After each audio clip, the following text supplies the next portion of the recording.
Hello, dear student. Myself, Dr. Rajendra Kumar.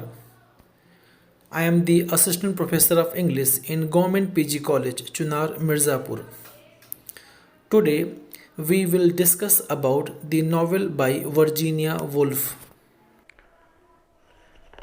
Mrs. Dalloway, written by one of the greatest novelists of the modern period, Virginia Woolf.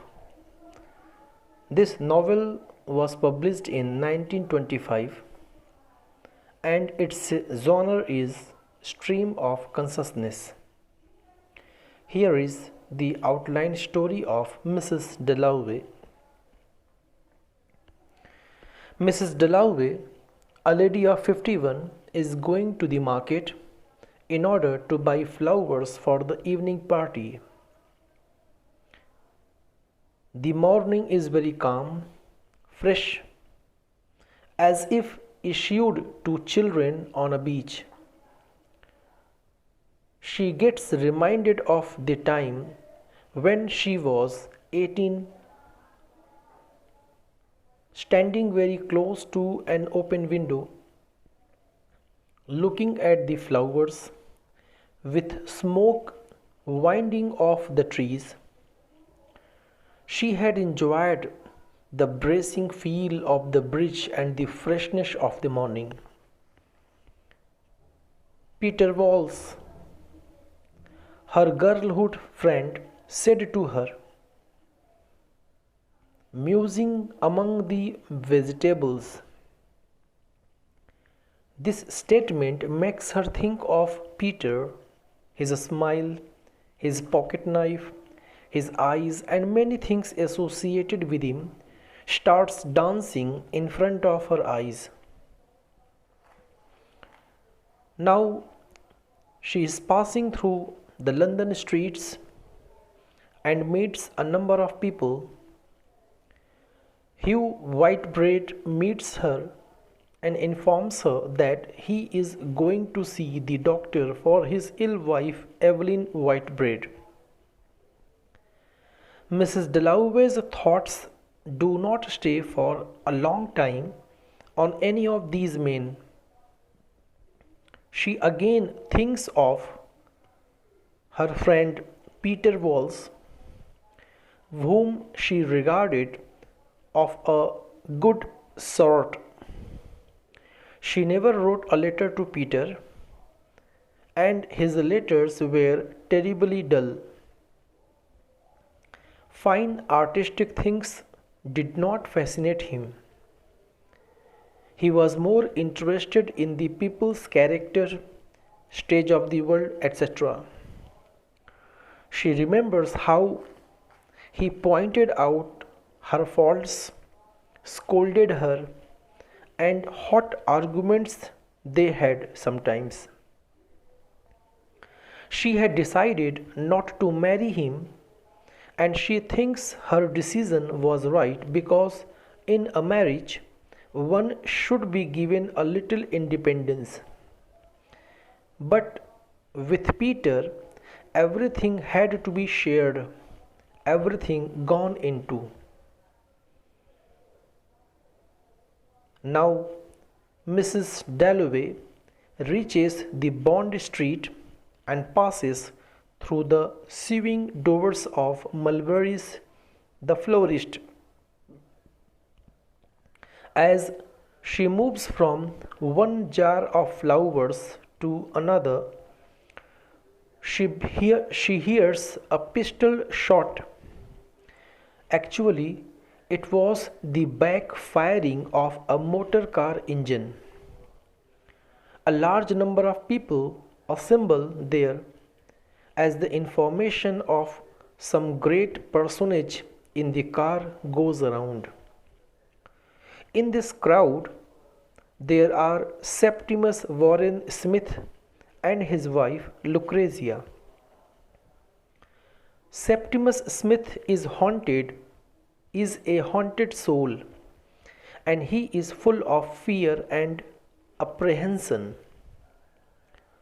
The world seems so painful and horrible that he does not know where to descend. He wants to remain unseen and unnoticed. He always feels people pointed towards him. One of his friends was killed in the war. This and general effect of the war has turned him into a neurotic. He is at odds with the world, always roaming in his own world, unmindful of things happening around him.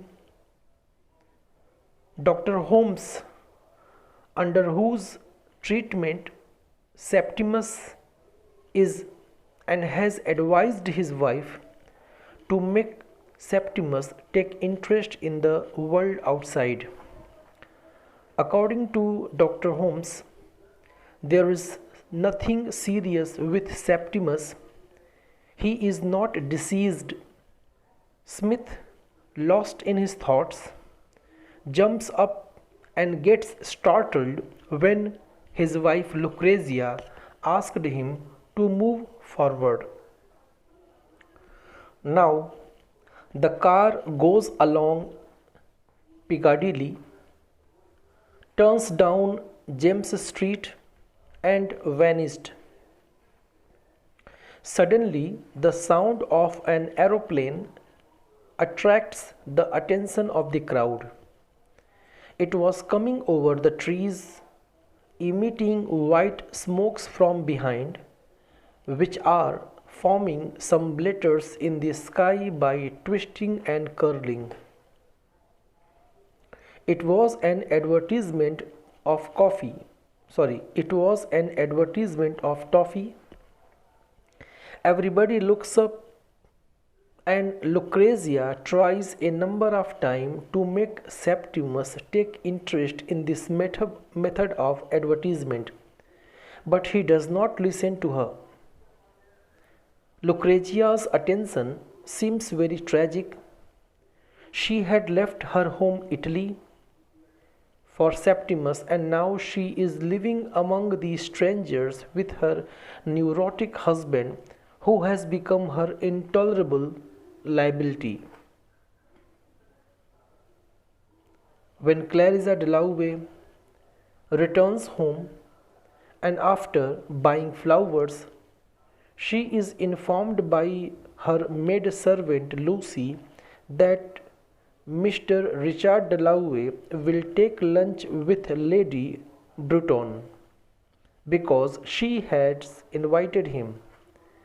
Mrs. Dalloway feels too bad because she has not invited, but after some time she gets reconciled. While thinking over love, she is reminded of her old relation with her girlhood friend Sally Seton.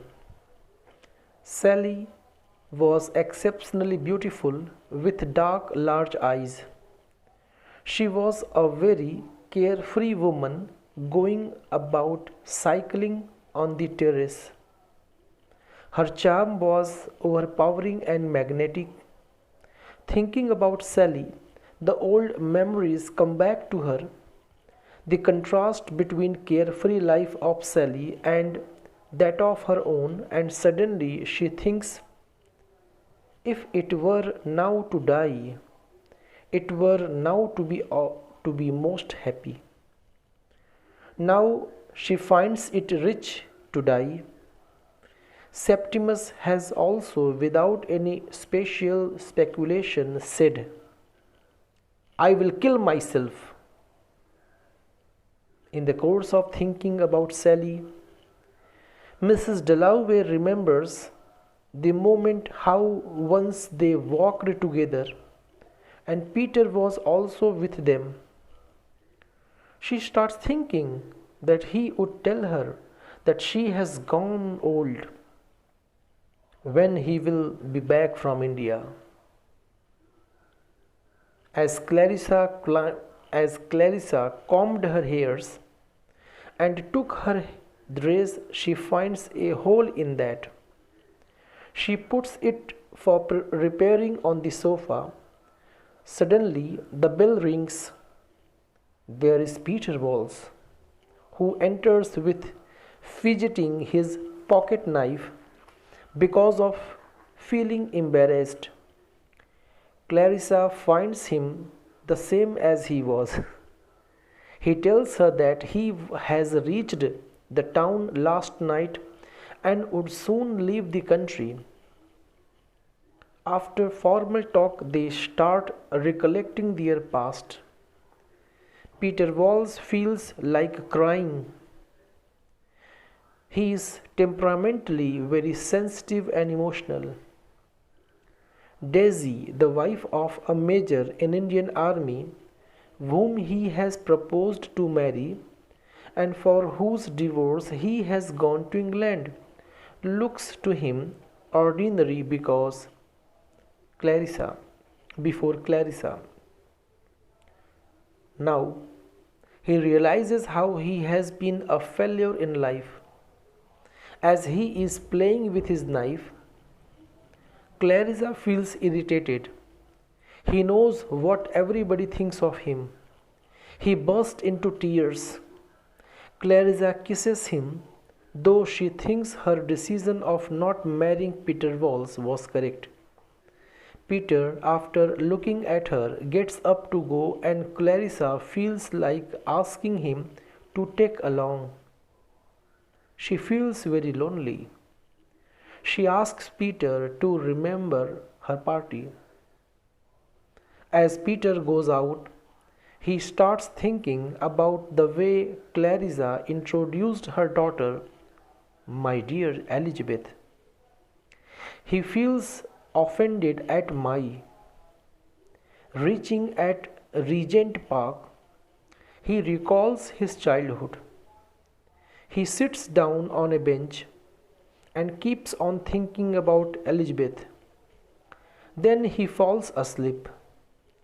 When he gets up, he starts remembering how Clarissa had met Richard Dalloway at a dinner party.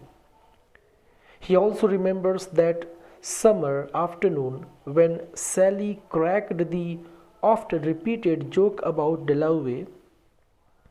"My name is Dalloway." At this, Clarissa had got furious and said,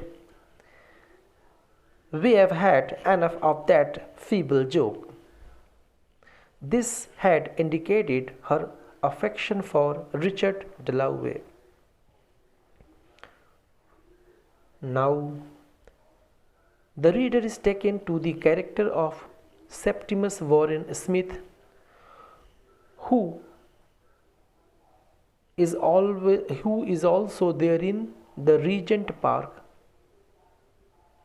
Lucrezia mortifies herself by thinking, why has she left her people for a dead man? Septimus, outwardly looking very happy, suddenly declared, "Now we will kill ourselves." He feels much terrified. Lucrezia tells him to move because they have to go to Dr. William Bradshaw. When Lucrezia tells him, he starts musing on time and getting hallucinations. He sees his head friend Evans talking to him, and behind the trees he cries out, "For God's sake, don't come." He imagines a dead man walking towards him in grey. As they are sitting there, Peter Walls passes them. Lucrezia looks at him desperately. To Peter, London seems more beautiful, but Clarissa is perpetually haunting his mind. Septimus, before joining the war, was a brilliant man, full of ambition, idealism, passion, courage, vanity, etc. He was in love with Miss Isabel Pole, who had lectured on Shakespeare. When war had started, he was the first to volunteer went to France in order to save England. There, he developed a close friendship with Evans, who later died in the war. But after the war, Septimus has started getting sudden thunderclaps of fear, especially in the evening. When he came back from there to England with his bride, he started wondering if the world had any meaning. Lucrezia wants to have children because she feels very lonely. Once she cried out in pain, but he paid no attention to her. The war had ruined his generation and he has been stunned. He says to Lucrezia that he detests Dr. Holmes. Now he hears the voice of Evans and the footsteps of approaching death. Lucrezia, sitting by his side, starts sobbing and weeping, but he feels nothing and suddenly drops his hands as if signifying complete surrender. It is 12 o'clock and Mrs. Dalloway lays her green dress on her bed. On the other hand, Mr. Smith and Lucrezia reach the house of Sir William Bradshaw. As Dr. William sees Mr. Smith, he understands the fact that it is the case of complete nervous breakdown and physical breakdown with every symptoms of advanced stage. Lucrezia feels greatly disappointed. After lunch, when Richard Dalloway returns with white bread, who tells him about his fancy of a Spanish necklace for his wife Evelyn, Richard Dalloway finds it very odd, but the thought of evidently comes to him that he has never presented any gift to Mrs. Dalloway, his wife. He thinks of buying flowers for Clarissa. He thinks that while presenting flowers to her, he will say, "I love you." When he comes back to home, he finds Clarissa very much worried and annoyed. Richard presents her those flowers and she becomes very happy. But he cannot bring himself to say that he loves her. Elizabeth opens the door and talks something to Mrs. Dalloway because Miss Kilman, her tutoress, has come there to take her along to the stores. Mrs. Dalloway does not like Miss Kilman and thus has resented over everything. Miss Kilman feels deeply hurt at her insult, but however, she and Elizabeth go to the stores. Miss Kilman knows it very well that she is ugly and nobody loves her in this world. She often thinks that why is she suffering when the woman like Clarissa escapes? But she rationalizes herself by remembering what Mrs. Whittaker had told her, that knowledge comes from suffering. Miss Kilman has only enjoyed the pleasure of eating. After parting from Kilman, Elizabeth is waiting for an omnibus in Victoria Street. She is exquisitely beautiful, thus people often compare her with early dawn, fawn, running water, and lilies. This makes her life painful because she wants to be left all alone. She wants to become a doctor or a farmer or possibly go to the parliament. After very long, Septimus is talking to his wife Lucrezia, and he is very normal. He is talking about Mrs. Peter's hat. Lucrezia is overjoyed to find him very light and relaxed.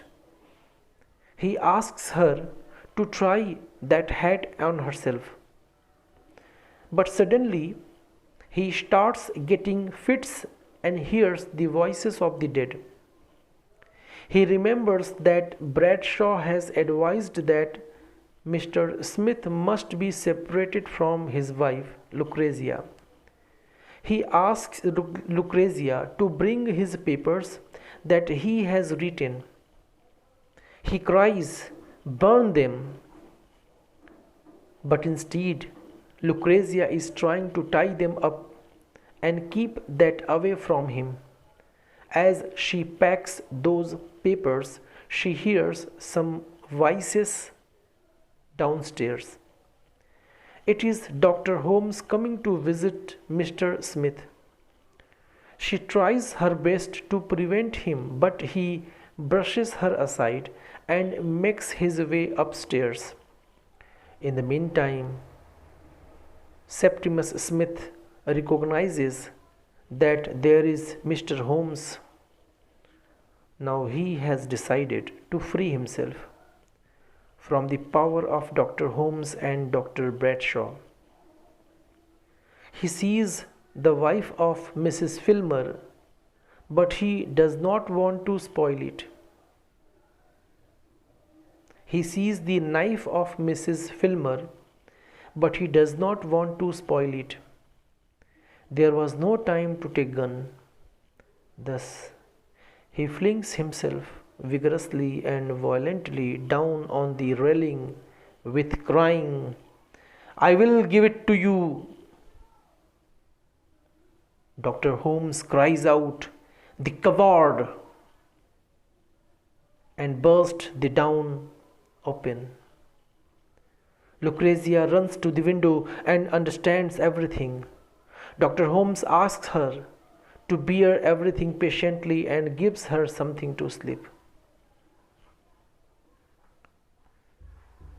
Peter Walls now reaches his hotel and a lady hands over him some letters. One of them was from Clarissa, who has invited him to the party. How heavenly it was to see him. She must tell him that it upsets him, and he wishes her not to write like that. That was all in that letter. He thinks, why could not Mrs. Dalloway let him be? Thinking thus, he recalls Daisy and thinks that there would be no fuss, no frustration with her. But he thinks that he is over 50 and she is very 24.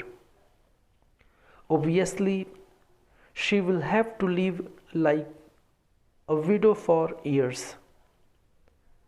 But he keeps everything aside with the thought of leaving the decision of marriage to Daisy. Now, the party of Clarissa is started in the evening.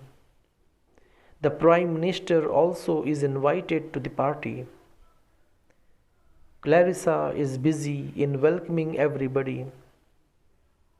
She feels surprised to see her childhood friend Sally Seton in the party, who has not been invited. There is Mrs. Bradshaw also. Lady Bradshaw tells Clarissa that Septimus Warren Smith has killed himself. Thus, Mrs. Dalloway feels the presence of dead Smith in her party. She gets annoyed at the talk of someone dead in her party.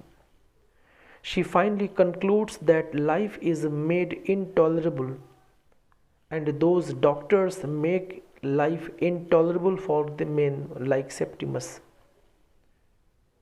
She slips away from the party, goes into a little room in order to be all alone. Peter Walls gets surprised over Clarissa's absence, but Sally Seton says him that she must be attending her celebrities. Peter sits to chat with Sally. He points out Clarissa's faults to Sally, but all the time wishes her to come over. He tells Sally that Clarissa has cared more for Richard, but she corrects him by saying that she has always cared more for him, and her married life is not happy one. Now Sally stands to leave. "I will come," says Peter, but he sits for a moment. What is the ecstasy causing such excitement? Thus he decides to leave after meeting Clarissa, and now Clarissa comes in. Peter finds her pure and adorable with all her faults and shortcomings.